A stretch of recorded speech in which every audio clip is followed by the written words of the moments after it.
Hi, this is James Gordon of October Light here with a book review in the third book in the Summer Slaughter series.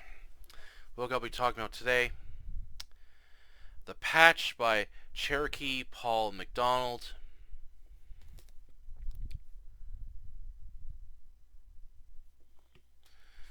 This is from Popular Library, and this was published in September of 1986.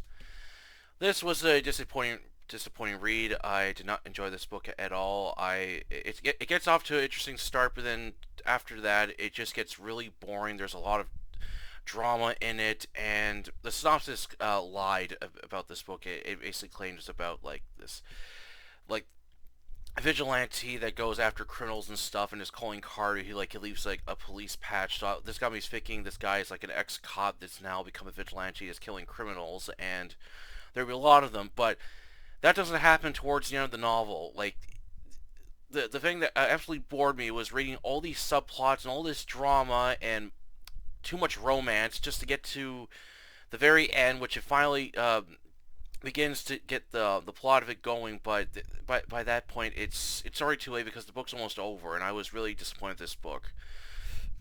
And maybe next time, next time I'm gonna look up the genre of these books. That way, I know that what I pick for a series will fit. So I don't get stuff like this getting into the mix of Summer Stars, like the Summer Slaughter series. I thought this was gonna be more of an action book. This is more like a crime drama, and I did not enjoy this book at all. It was just not good. All right, on to the book review. Plot: Roxanne Springfield Rocky and Timothy McShane, two Fort Lauderdale police officers, working a stakeout on a group of robbers at night. Waiting in their squad car in the dark alleyway, McShane, also known as TS for tough shit, as he's been on the force for 8 years, while Roxana is a rookie. While Roxanne is both excited and nervous of being out in the field, while her partner McShane is sleeping, with them are two TAC officers also out in the stakeout with a canine unit. At first, Roxana doesn't think anything's going to happen, but McShane awakens and sees the robbers entering in a house. McShane reaches for his Remington 870 shotgun and slowly gets out of the squad car. Roxana follows him with her Smith & Wesson Model 29 Magnum at the ready. As they reach the back door with McShane ready to open it, they suddenly hear gunshots followed by yelling. They burst in as three robbers wearing ski masks and armed with pistols. McShane opened fires with the shotgun, taking two of the robbers out with a chest and head shot. The third robber aims his pistol at Roxana. She yells at him to halt, but he caps off two shots, knocking her down as her bulletproof vest stops the bullets. He escapes before McShane can shoot. The two TAC officers try going after the robber, but he escapes. Shaken by this event but glad to be alive, they hear on the radio the third robber was caught after being spotted in someone's backyard. Roxana is amazed how fast and deadly McShane was, but is sickened by the violence as she nearly gags at the sight when the TAC officer removes the ski mask from the dead robber and sees his bloody, damaged face. However, McShane is criticized for police brutality and is at risk of being thrown off the force, and is annoyed when reporters begin phoning him, demanding answers for his actions, which he refuses to answer, and it is told he might be facing charges pressed against him, which angers him more.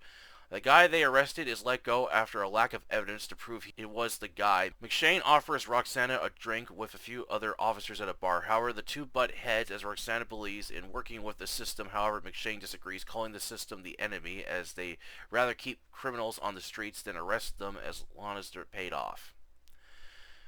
McShane's luck begins to worsen when he arrests a 6-year-old boy for trying to steal a car. However, the lawyer Scholar is able to clear the boy of charges from a lack of evidence. Angered, McShane assaults Scholar in the hallway of the court and threatens him. Then one night, a Cuban criminal tries selling McShane a pistol, then attempts to rob him.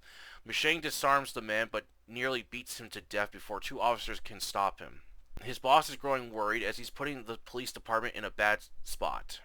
While trying to earn back his respect with his boss and doing other jobs while on the force, and begins a relationship with Roxana. However, the growing stress of seeing criminals he arrests and getting bailed out, along with getting lectured from his boss. Then, when two of his cop friends are suspended after arresting two criminals who make a living from selling drugs, porn, and kidnappings, use their connections to use the law against the police. McShane has had enough and begins hunting down these criminals, killing them, and leaving a patch of the police department he works at as his calling card. While Roxana is trying to figure out who the vigilante is about to make a shocking discovery who the killer is. The Patch was not the kind of novel I thought it was going to be. The synopsis described it as a gritty crime action novel about a person killing lots of criminals and leaving his calling card of a police patch. However, what I got was a slow, boring, mostly drama-filled novel with hardly any action, a few scenes of the killer going after the criminals, while some of it was gory, but didn't get any better. Too much drama, characters arguing with each other, lots of subplots that made it a chore to read through, and at one point the group of criminals who run a drug and pornography ring are at risk of being arrested after one of their girls they kidnap threatens to expose them. So the criminals come up with a plan to get a bunch of cops in trouble by using the law against them. This was so far-fetched as the criminals easily get away with this while the cops are heavily criticized for their actions. There were no characters I liked, and most felt so flat, boring, unlikable. There was too much romance in this novel, and I hated how McDonald described his sex scenes as lovemaking. The pacing was very slow and felt the main plot could have happened sooner, as it isn't until towards the end when the killer begins going after the criminals. I expected a lot more from this novel and was very disappointed by it. And the author doesn't try to make it a mystery of who's doing the killings, as it's very easy to figure out who's doing it. Would have liked it better if McDonald made it a mystery till the very end of the novel or follows the vigilante. Overall, I don't recommend The Patch. If you're looking for an action-packed novel about a cop hunting down criminals, then this isn't the novel for you, unless you like police dramas. And that's it for the review today. This is just a short and simple one. Yeah, there's not really much to talk about this novel. I was really disappointed with it. I love the setting for Lauderdale. I thought it was an interesting setting. Like I said, it gets off to a good start, but then after that beginning part, it just kind of goes downhill, and then it's just this chore to read all these subplots, all these other characters, and they don't play a role till towards the end of the book, and the finale was a huge letdown. I was expecting something more, and it just, I was really disappointed with this book. I didn't like any of the characters. It was very boring, and I hated how the author described his sex scenes as lovemaking. I really hate that term used in books. It's just, it's so corny. It's like, come on, just say say the word sex. That's what sounds better, not lovemaking. I really hate that term. There wasn't a lot of action in this book. There was just hardly any. It was very like a slow burn to get through, and having to read all the characters being transferred, all these different departments on the job, I was like, okay, do you have to really go into this extra detail? Can you just like have them just cops doing their job, and then have like this character that's killing off criminals and stuff?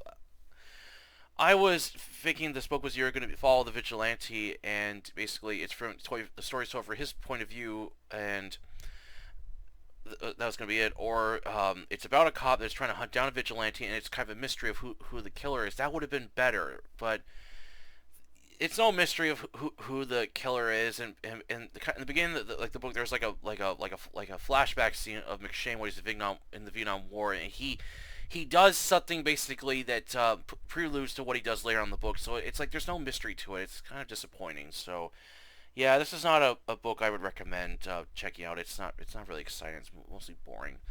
Alright, that is it for the review. Hope you enjoyed it. And for my last book in the Summer Slaughter series, sadly, I'm only going to be able to squeeze in 4 books for the Summer Slaughter 2 series. I just don't have the time to squeeze in 3, unfortunately. So next time I'm going to make sure... next time when I go to do a series, I'll just read the books that are part of the series. I won't read anything else, because I find that reading a bunch of other books tend to get in the way. And since I have increased the books I'm reading, because I'm now adding like fantasy to my genre of books and read, it just kind of like it just takes adds on and takes time to get through. So when I do a series, I'm just going to focus mostly on the series of books I'm reading. Then after I'm done the series, I'll go back to the other books I'm reading. So for the final book I'll be reading for the Summer Slaughter 2 series, Man on Fire, very popular action revenge book. So I'll begin reading this today, and then I will have a review up soon. Alright, if you enjoyed this video, please like it, share it, and don't forget to subscribe to October Library, the YouTube channel, and the Facebook group of the same name, and please support and review fiction. Until then, I'll catch you later.